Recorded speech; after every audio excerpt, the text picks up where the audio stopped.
This passage discusses how the state has used intellectual allies to transform concepts designed to check and limit the exercise of state rule into rubber stamps of legitimacy and virtue to attach to its decrees and actions. Bertrand de Jouvenel pointed out that every single theory of sovereignty has lost its original purpose and come to act merely as a springboard to power.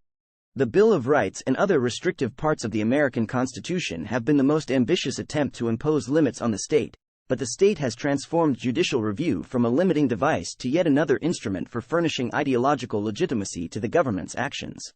Professor Charles Black argues that the crucial necessity of legitimacy for any government to endure means that the government must assure the public that its increasing powers are indeed constitutional.